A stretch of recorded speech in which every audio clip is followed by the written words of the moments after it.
اور ایک حدیث میں یہ الفاظ بھی ہیں جو کہ بخاری میں ہیں کہ جو شخص وضو کرے وہ پانی اپنے ناک میں کھینچے. یہ 4 مسائل ہیں.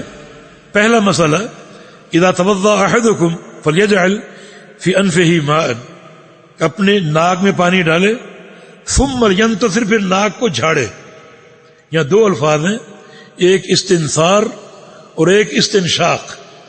استنثار کا معنی ناک کو جھاڑنا اور استنشاق کا معنی پانی ناک میں داخل کرنا. یہ پانی ناک میں داخل کرے، اس کو اوپر کو کھینچے، یہ استنشاق ہے. پھر اس کو اچھی طرح جھاڑے باہر کو، یہ استنثار ہے. یہ دونوں چیزیں استنشاق اور استنثار، ان کا حکم کیا ہے؟ ان کا حکم یہ کہ دونوں واجب ہیں. یہ دونوں واجب ہیں کیونکہ رسول اللہ صلی اللہ علیہ وسلم نے امر کے صیغے سے حکم دیا، اور صیغہ امر وجوب کے لیے ہے. صیغہ امر وجوب کے لیے، واجب.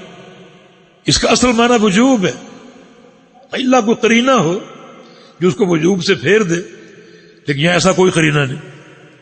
کہ کچھ لوگ کہتے ہیں کہ قرآن میں 4 چیزوں کا ذکر ہے، بس وہ فرض ہے، باقی تمام چیزیں مستحب ہیں. نہیں، یہ بھی بصیغہ امر، یہ فرض ہے.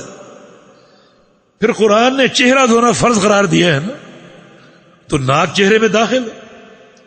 رسول اللہ صلی اللہ علیہ وسلم نے ناک میں پانی ڈالنا، جھاڑنا، کھینچنا، یہ تمام چیزیں بصیغہ امر بیان فرمائیں، اور ناک چہرے میں داخل ہے. اس کے کئی فائدے ہیں.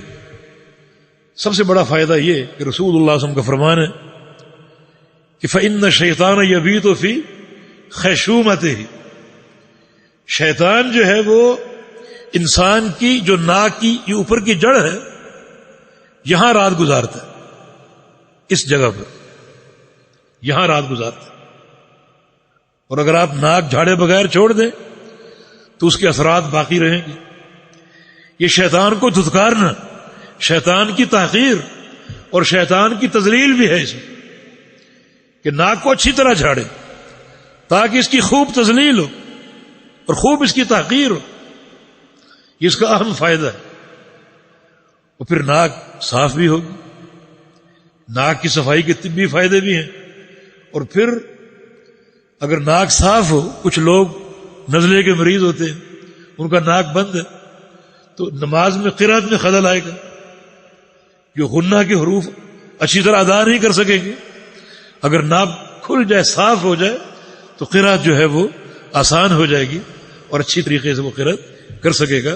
تو باہر کہتے کہ دونوں عمل، یہ ناک میں پانی ڈالنا، اوپر کو کھینچنا اور باہر کو جھاڑنا، ان کو رسول اللہ صلی اللہ علیہ وسلم نے امر کے صیغے سے بیان کیا، اور دونوں کو علماء نے واجب قرار دیا ہے.